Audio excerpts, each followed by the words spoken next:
Hello everyone, welcome back to my channel. तो आज हम इस वीडियो में कुछ क्वेश्चन सॉल्व करेंगे डाइजेशन से रिलेटेड।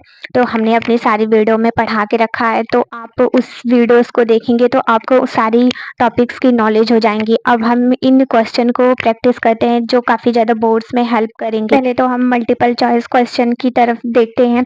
जो फर्स्ट क्वेश्चन है, which of the following has the longest small intestine.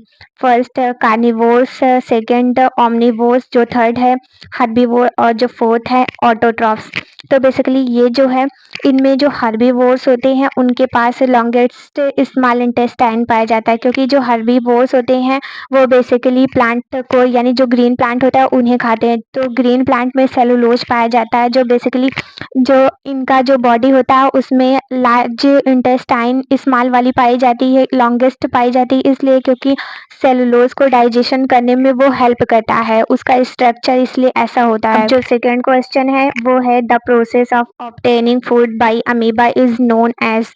तो अमीबा के से जब फूड को मतलब कि ऑब्टेन किया जाता है और अमीबा की हेल्प से, तो उस प्रोसेस को क्या बोला जाता है?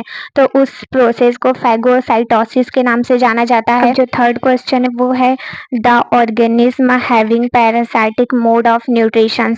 इनमें से कौन से ऐसे ऑर्गेनिज्म हैं जिनके पास पैरासाइटिक मोड ऑफ न्यूट्रिशन है? जैसे एग्जांपल में मॉस्किटो हो गया। तो जो मॉस्किटो होता है वो किसी ऑर्गेनिज्म का जो होस्ट सेल होता है वहां से खून को सक करता है और अपना लाइफ स्पेन के लिए यूज करता है, तो वो एक पैरासाइटिक मोड ऑफ न्यूट्रिशन को शो करता है। तो इसलिए जो प्लाज्मोडियम होगा वो एक पैरासाइटिक मोड ऑफ न्यूट्रिशन होगा। जो हमारा फोर्थ क्वेश्चन है वो है, one of the following organism has a saprophytic mode of nutrition. तो इनमें से कौन से ऐसे ऑर्गेनिज्म हैं जिनके अंदर सेप्रोफाइटिक मोड ऑफ न्यूट्रिशन होता है? तो जो मशरूम होता है, पहले तो जो सेप्रोफाइटिक मोड ऑफ न्यूट्रिशन होता है वो क्या होता है? सेप्रोफाइट्स का मतलब जहाँ पे डेड और डिकेइंग मैटर्स प्रेजेंट होते हैं और वहाँ से वो अपना न्यूट्रिशन कर रहे होते हैं। तो जैसे एग्जांपल जो ऑप्शंस दिए हैं, मलेरिया पैरासाइट हो गया, वो तो एक पैरासाइटिक मोड ऑफ न्यूट्रिशन करता है जो मलेरिया होता है। वहीं जो लीच होता है वो भी एक पैरासाइट है, और जो लाइस है वो भी।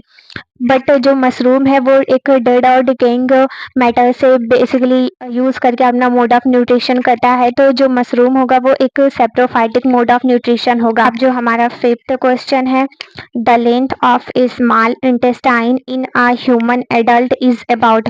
जो स्मॉल इंटेस्टाइन की लेंथ होती है ह्यूमन एडल्ट में वो कितनी होती है?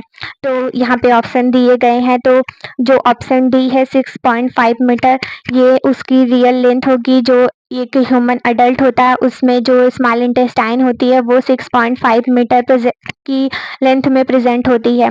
अब जो हमारा सिक्स क्वेश्चन है वो है, the process of digestion of food in human beings begins in.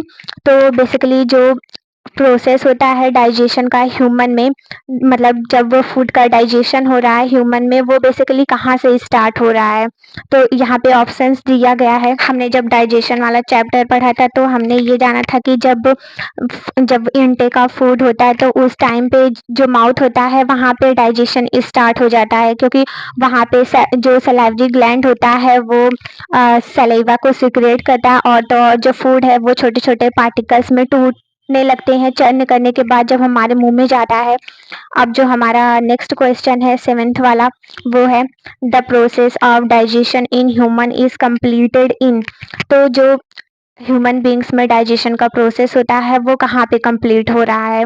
तो बेसिकली जो स्मॉल इंटेस्टाइन होता है वहाँ पे डाइजेशन का प्रोसेस अच्छी तरीके से कंप्लीट हो जाता है, क्योंकि फूड से जब वो इंटर करता है फिर उसके बाद वो स्टमक से जाएगा, फिर वो पूरा क्रॉस करते करते जब स्मॉल इंटेस्टाइन के पास आता है तो वहाँ पे वो पूरा कंप्लीट डाइजेशन करता है। वहाँ पे विलाई प्रेजेंट होती है, उसके उसकी हेल्प से वहाँ पे सारा का सारा डाइजेशन हो जाता है। अब जो नेक्स्ट क्वेश्चन है वो है, in human digestive system bile is secreted by.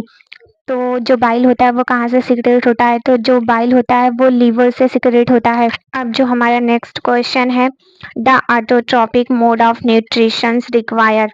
तो इसमें जो ऑप्शंस दिया है कि जो ऑटोट्रॉपिक मोड ऑफ न्यूट्रिशन होता है उसमें किस चीज़ की रिक्वायरमेंट होती है, जैसे कि कार्बन डाइऑक्साइड और वाटर है, क्लोरोफिल, सनलाइट। तो ये सारा का सारा चीज़ जब हम फोटोसिंथेसिस का प्रोसेस करवाते हैं तो उसमें उस सारे चीज़ों की रिक्वायरमेंट होगी, तो और जो ऑप्शन डी है वो सही होगा, ऑल ऑफ द अबव। अब जो हमारा नेक्स्ट क्वेश्चन है वो है pancreatic juice contains enzyme which digest. तो जो पैनक्रियाटिक जूस होता है उसके अंदर जो एंजाइम प्रेजेंट होता है वो बेसिकली किस चीज़ को डाइजेस्ट करता है। तो जो पैनक्रियाटिक जूस होता है वो प्रोटीन को डाइजेस्ट करता है, फैट को डाइजेस्ट करता है और तो और कार्बोहाइड्रेट को डाइजेस्ट करता है।